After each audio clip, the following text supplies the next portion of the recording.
Greetings, Hotep, Senut, Henna, Senu, E.T., Ren I Shakandugu Kemet, Sakpase, Jean-Ye,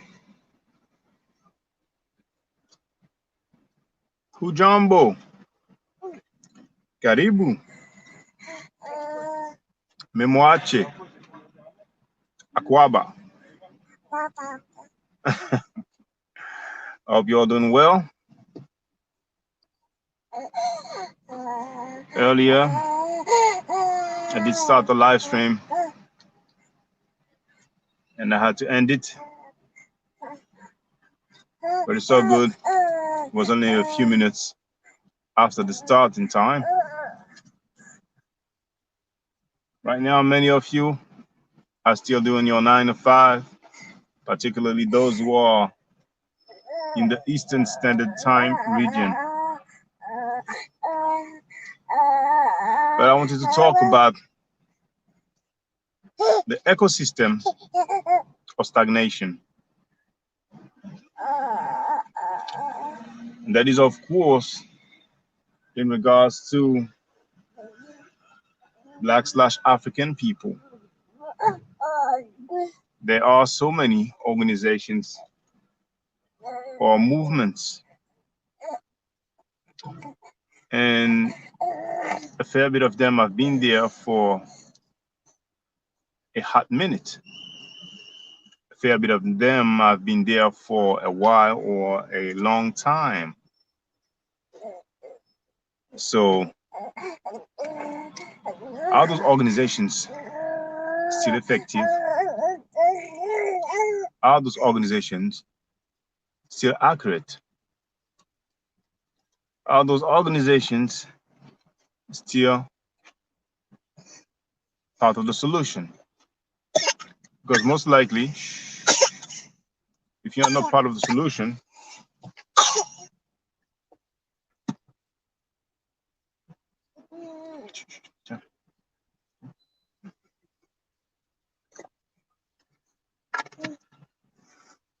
most of the time, if you're not part of the solution, you're part of the problem.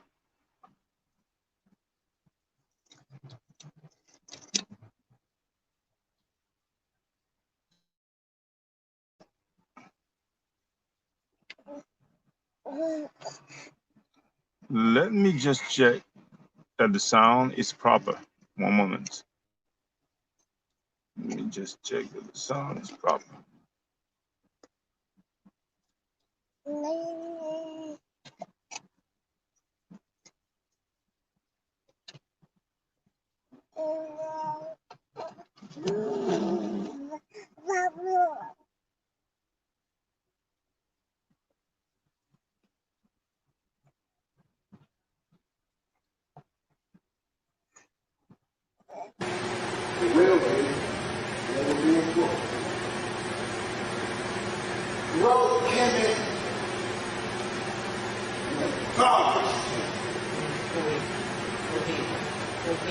If you want to get authentic, come on, go ahead.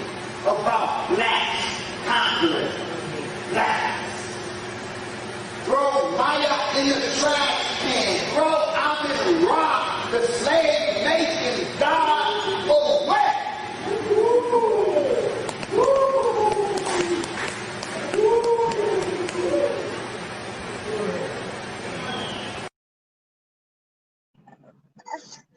Mic check, mic check.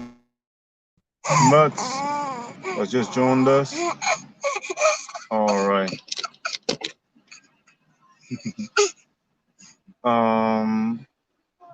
Okay, the comments will appear in a few minutes, in a few seconds. I mean, she's so happy. One moment.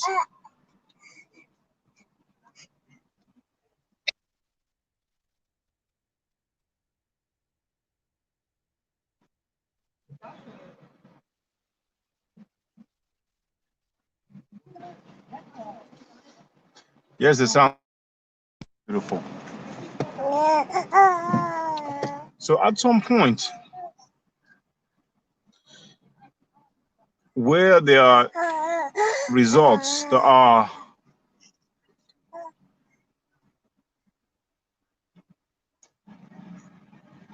unseen,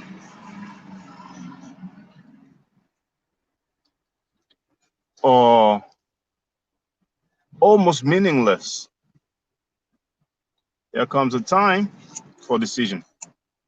Should we continue in that path?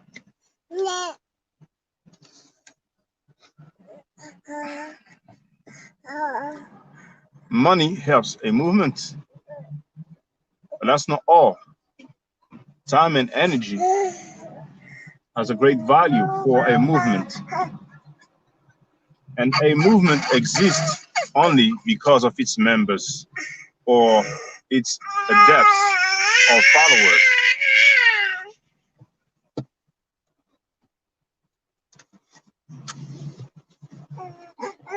So we need to take some careful consideration into what kind of movement or philosophy or ideology we're giving energy to.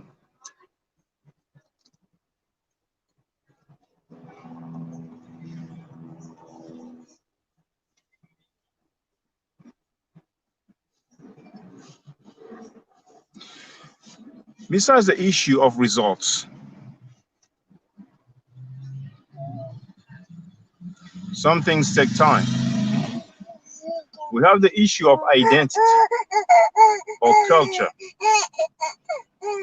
And for the longest, even though people have claimed to tell us about our story, our true story, our culture, after careful investigation, we got to realize that we were fed falsehood, fictional stories, and fairy tales.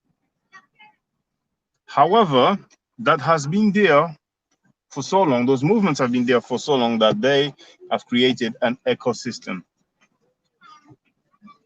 An ecosystem of stagnation. Should we feed into this ecosystem?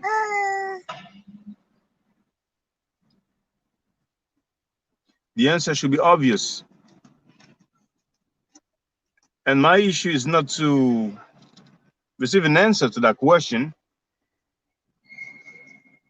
What I'm attempting to do is to help people realize that they might have been participants in the ecosystem of stagnation.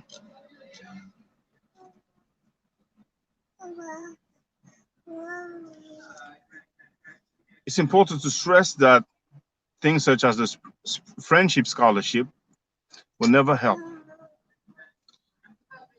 I have friends and family, but it's not for that reason that I will publicly co-sign their statements or their claims just because I'm cool with them.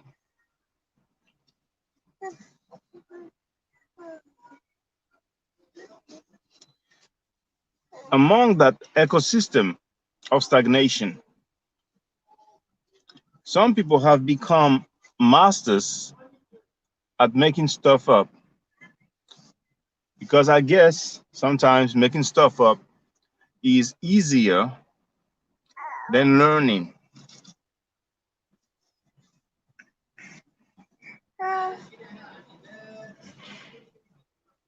We've had an era, luckily has faded away. We've had an era of metaphysics, which was a melting pot of many all belief systems wrapped together, along with supernatural claims, spiritual realm, and whatnot, and what have you. We've had huge syncretism, a astrology, numerology, and even different claims about nutrition and stones. Different stones, different type of jewelry, but even stones. You have people who sell stones.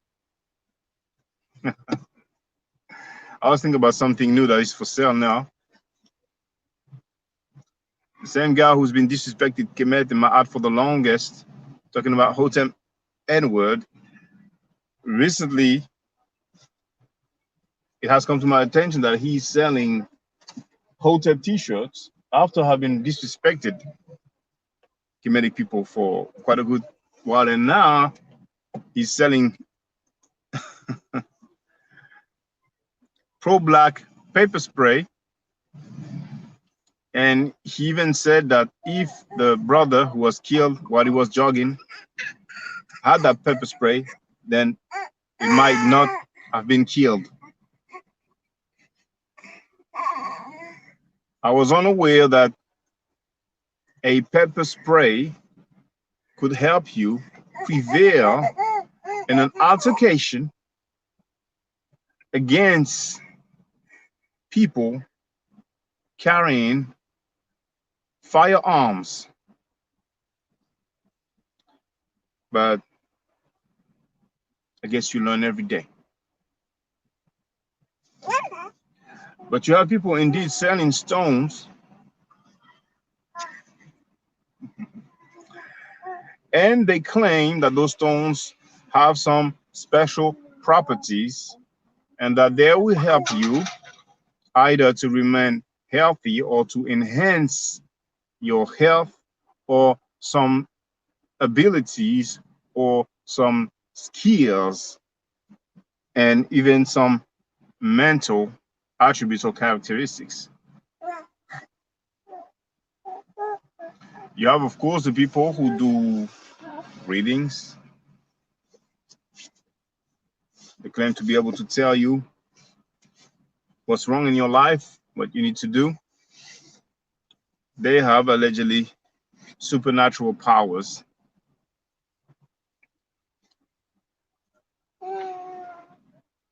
And really, that's one of the main common thing that ties these different movements that make up this ecosystem of stagnation. And that is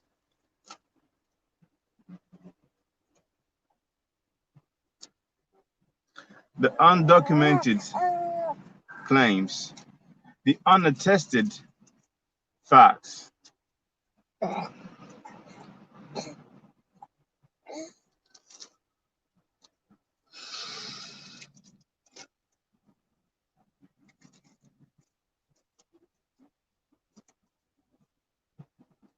Will we eventually take on a habit of being realistic? Because just without delving into the realm of religion or belief systems, we have some individuals who claim that they will do things, ask for money to do it, and they never deliver. And it's not even an issue of weeks or months or 1 year. It's a matter of years up to a decade, if not more.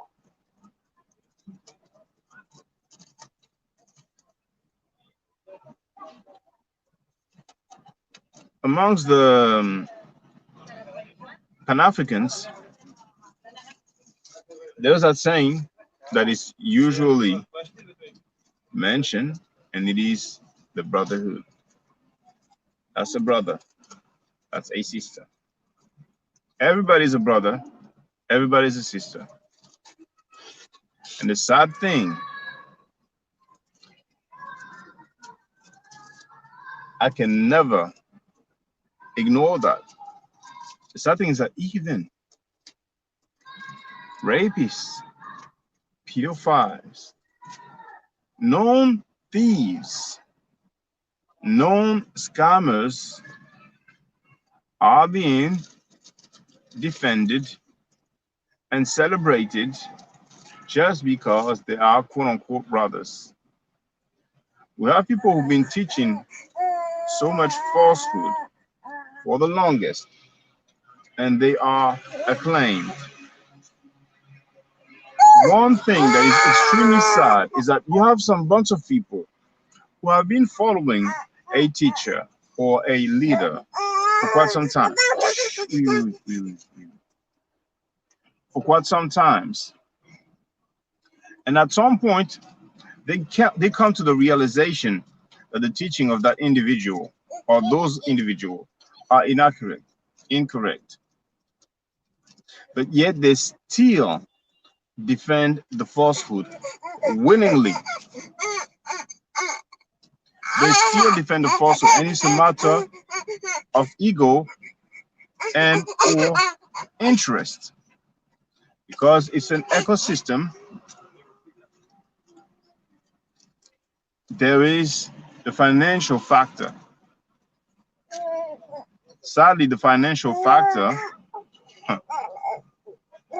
some people are not necessarily for sale, but eventually with the right price, you can buy them.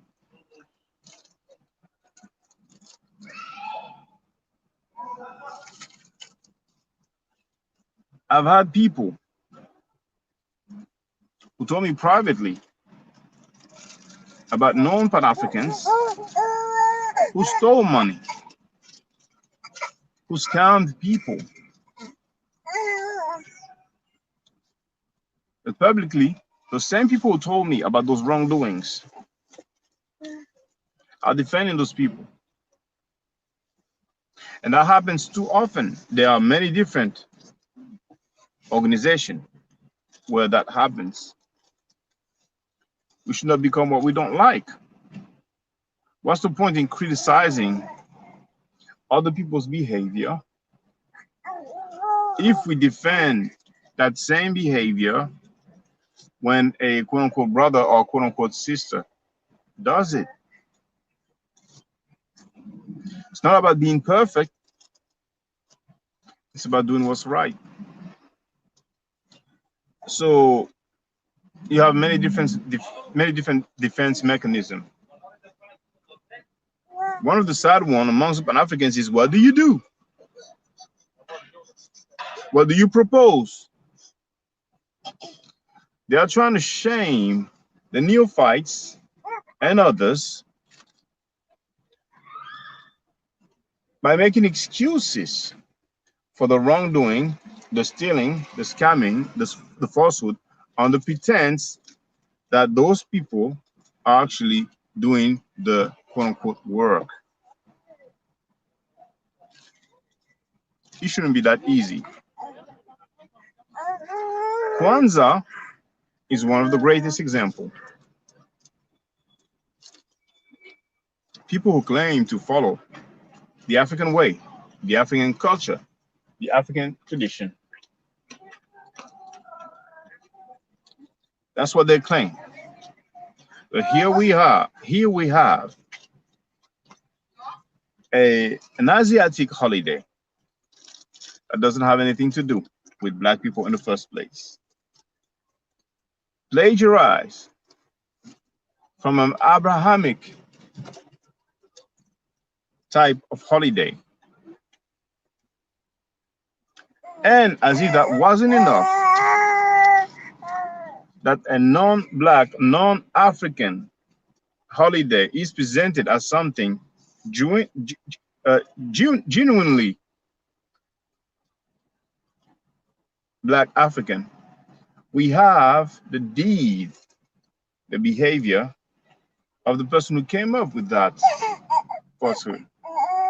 We're talking about torture. What has happened is that this holiday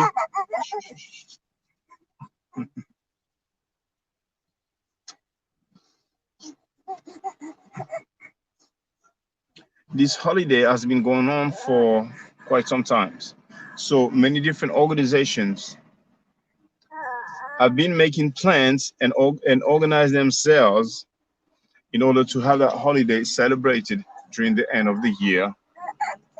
And that generates a considerable income by way of fees to attend events. And then you have the different products centered around that event, including many different other. And besides the falsehood of Kwanzaa, that's how it usually is amongst that ecosystem of falsehood. You have an event and money is made by the event, from the event. And then you have books, you have clothes, you have food, you have services that are proposed. That's the way it goes. That's the way it works.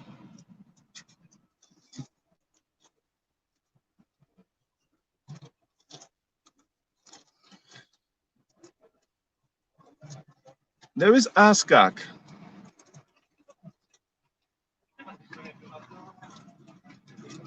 And it's quite amazing to me that a collective made of notable scholars will not speak on the fraud that Kwanzaa is. Karenga, who tortured black women, is usually said to be a founding member of ASCAC. So I can understand that people will claim that the torture accusations is merely accusations and fabrication as a result of the COINTELPRO.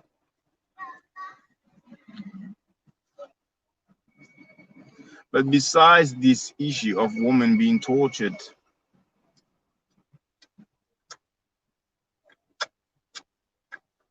what does Hanukkah have to do with African classical civilization?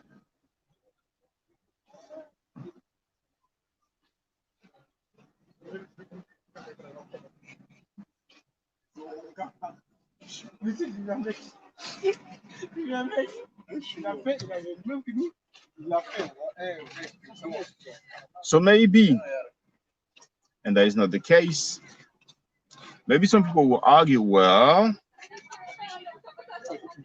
the people who brought forth Hanukkah were of Black African descent. And like I said, it is not the case.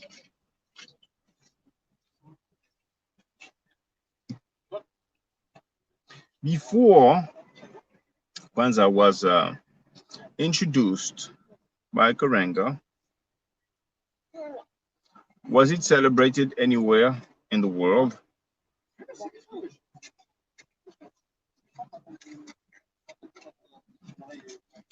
Is there any documentation for that? Is there any attestation for that? If someone decides to come up with an idea for us as a people, that's fine.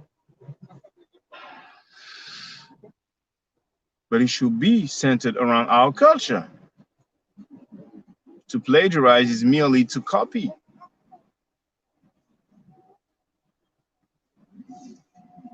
So how long will this last? Something from the 70s, around the 70s, more or less. maybe the 60s, something from the 70s, not that long ago. No extensive research needed. The fraud is obvious. Brother Mukasa Africa Ma'at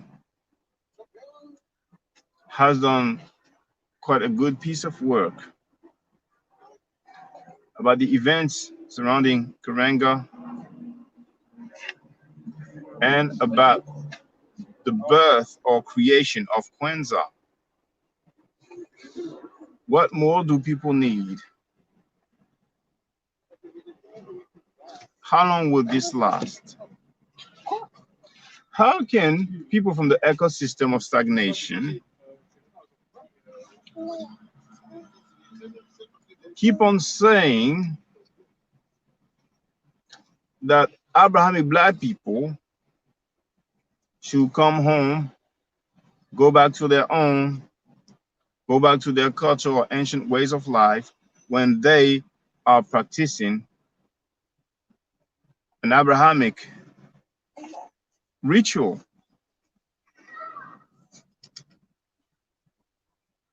How can an African/African-centered people tell Abrahamic believers that they are not on the right track, not on the right path, when they are celebrating falsehood, plagiarism, besides the torture and the very suspicious behavior? How long will it last? Where is the logic?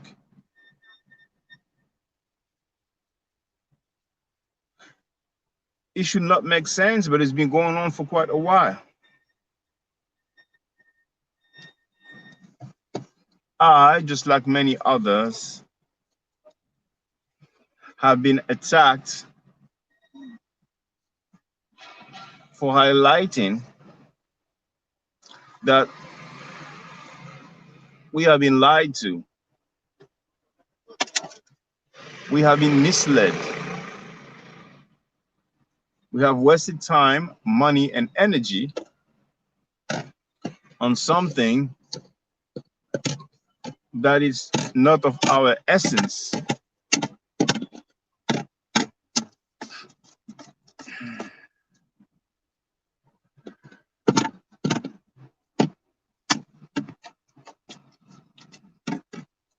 There are many different levels of opposition that you can meet when you disagree with an established tradition. And there is a wide gap, a very vast range. There are many degrees. You can start lightly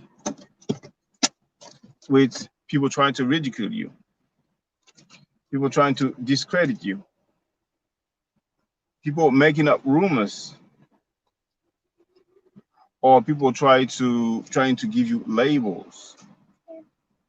But it can end up going as far as people wanting to cause you harm.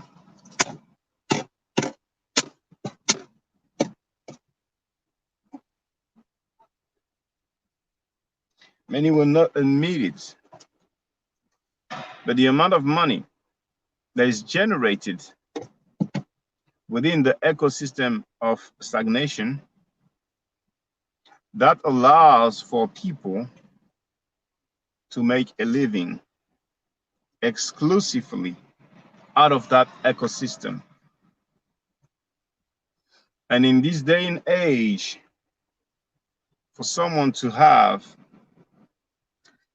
a livelihood out of falsehood, it's almost like a privilege, not because it's out of falsehood, but it's a privilege not having to do a 9 to 5, or some would say not having to work on a plantation. The people who are lucky enough to earn a living from the African culture or tradition, people who are able, who have the opportunity to earn a living with the information,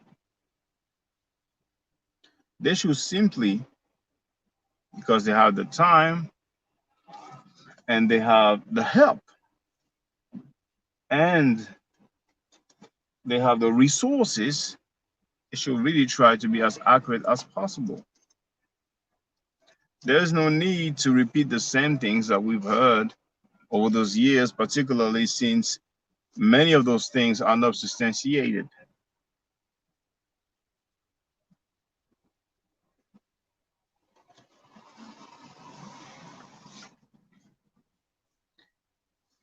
Many people complain about cultural appropriation, and it will only take a white Caucasian person to, let's say, a female, to wear braids. It will only take that to hear complaints about cultural appropriation. I'm sorry. But we have people who go far beyond the hairstyle or the clothing style. They go as far as claiming to be the direct descendant of different group of people that actually happen to be opponents of our ancestors.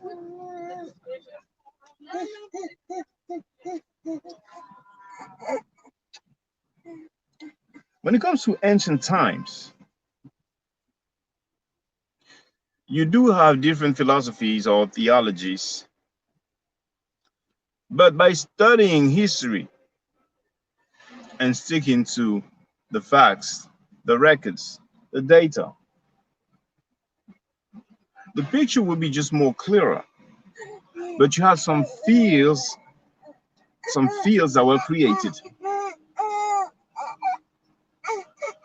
Just like in the field of law, you have many different specialization.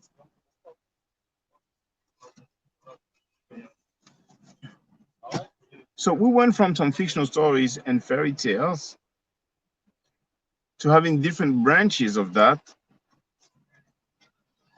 And then Teresa Smith wrote, I've never heard of that. Kwanzaa? Well, if I'm not mistaken, you are located in South Africa, is that correct? Kwanzaa is mainly celebrated in America, but it is also celebrated elsewhere.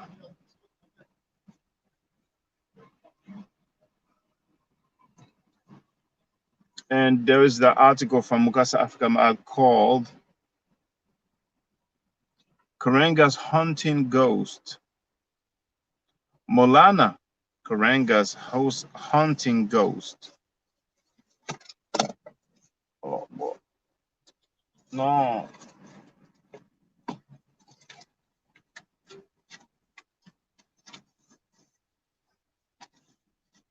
So from the fictional stories and fairy tales, we have many different branches, and we have many different fields now. And some people are trying to make you think that you need to be a specialist in one of those fields in order to engage in a conversation of our story or our history.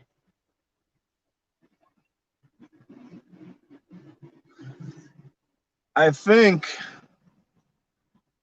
that archaeology has been what was lacking the most for us as a people. And the more we will highlight that fact, and the more we will document the archaeology, most likely the more clarity we will have. Because we have many different cultures or fields or philosophies or ideology from Africa, different parts of Africa, and they are documented. But when it comes to the fictional stories and fairy tales, when it comes to the Abrahamic belief system and that ecosystem of stagnation, we could ask for data, for records, for those philosophies, for each and every patriarchs, or even for the main ones. We are left empty-handed, aren't we? Maybe I'm wrong. Now my battery will die soon. It's extremely warm today. It was 38 degrees Celsius, has gone down a little. It's about 29 degrees. And when my phone is too warm, then I cannot charge it. So the battery will not last for too long, unfortunately.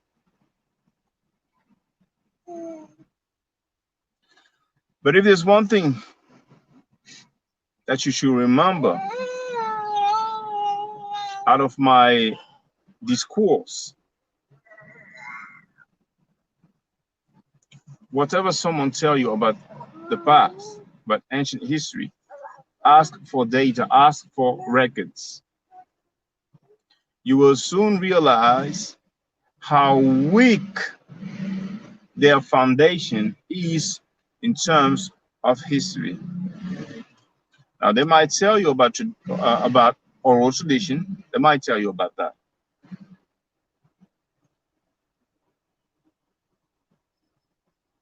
But we have some other oral tradition that includes individuals such as Santa Claus, and I could go on down the list.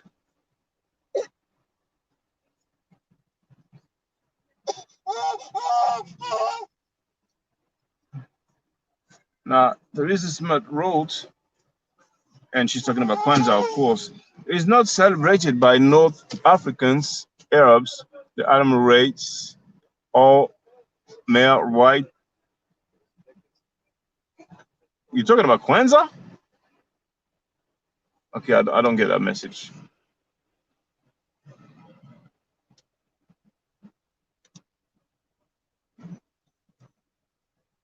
You will realize how weak their foundation is. We have taken for face value things that many of our scholars have told us. And I'm not trying to say that we should revisit everything that was taught to us. But we need to establish what was factual and what was not. We have some people who put the emphasis on Dr. Ben's claim that the Paris of is it Hunefa? But Dr. Ben's claim says that we come from the foothill of the Nile, where the God happy dwells. Many are eager / quick to point out that is not an accurate information. When people tell you that we had kinky hair after we rebelled against God and we were mocked, we were disfigured, and they have a God who speaks 16 languages and who went to school, who went to the university, we don't hear a single word. We don't hear a single word. There's a problem. In the ecosystem of stagnation, people tend to try to find fault in ancient, documented, and attested history while paying so much honor and respect and blind reference to the Abrahamic tales, unattested, undocumented accounts.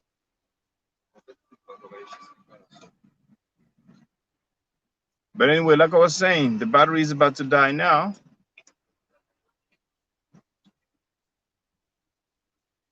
So stay safe, stay healthy, and I will get back to you. But I really want you to think about the movements that you have been supporting, that you have been defending, that you've given energy to, that you've given money to. Did those movements bring some tangible results?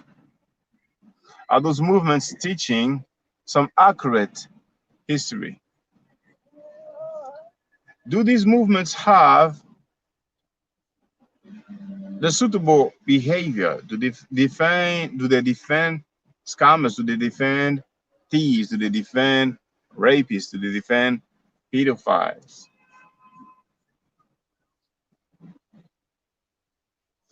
You let me know. Hotel.